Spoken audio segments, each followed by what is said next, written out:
mentioning just the whole process of the torture, of the captivity, the process of being brought over here, how many people didn't even make it. Large percentages of people didn't even make it, and then those who did had to suffer under unbearable conditions, and some for hundreds of years, or generations, being stripped of your language, your culture, your values, your family, and then all of that. It's like it's almost like how they do the they used to whip people. All the scars of the whips on the back, that's never going away. There's no way to repair that and bring it back to what it was. But at least if we're talking about repairing something, it's talking about going back, trying to at least restore it to as close to its original state as possible. And I have no idea how giving some money is going to facilitate that, unless the person already has a perspective that I'm going to take this money and build something for myself in my home. But that, that's not coming from. Well, the thing is, you didn't educate those people to have that. Exactly. And at this time, before the Earth Center, at this time, you're the one controlling the education. You're the one that dictated what perspective, what ideas, what paradigm those people are functioning under. So that's not the case. That won't. That's why I'm saying this. Right. It's a strategic business move. Right. These people are our biggest consumers.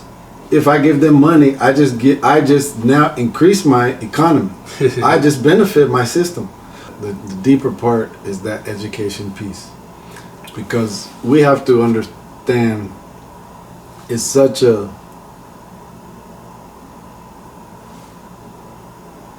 I don't know what other word to use besides con, but it's such kind of a strategic business move to make for America.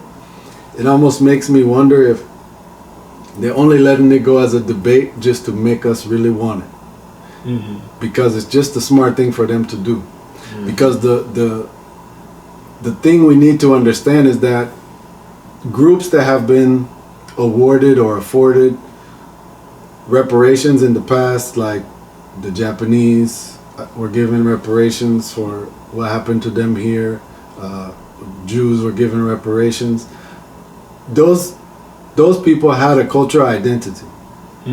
Their cultural identity wasn't kind of beaten and miseducated out of them. So therefore, when you give them money, they have a culture to take it back to and systems to put it in so that it builds up their nation. But when you have a group of people here that are just function like individual consumers of your system, then giving them money is just feeding your system. It's not even going to repairing their nation, because you already educated them to not think of themselves as belonging to where they come from and being connected to them, and therefore having something to build. What they're really building only exists under you, and therefore as they build it up, yours rises above it. So that's the thing too that I think we really miss.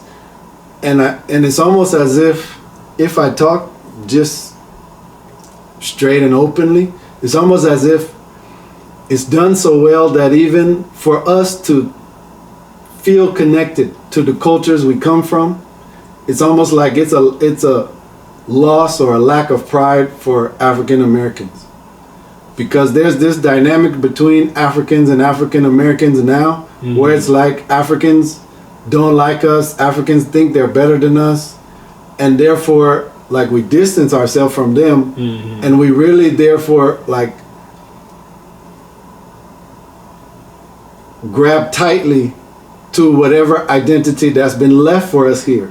Because understand, that's not a normal culture. You've had other people around the planet always will go in subjugation. Sometimes they will be defeated, they will be conquered, but then they still reach for their identity back before that conquering process. back before they were conquered.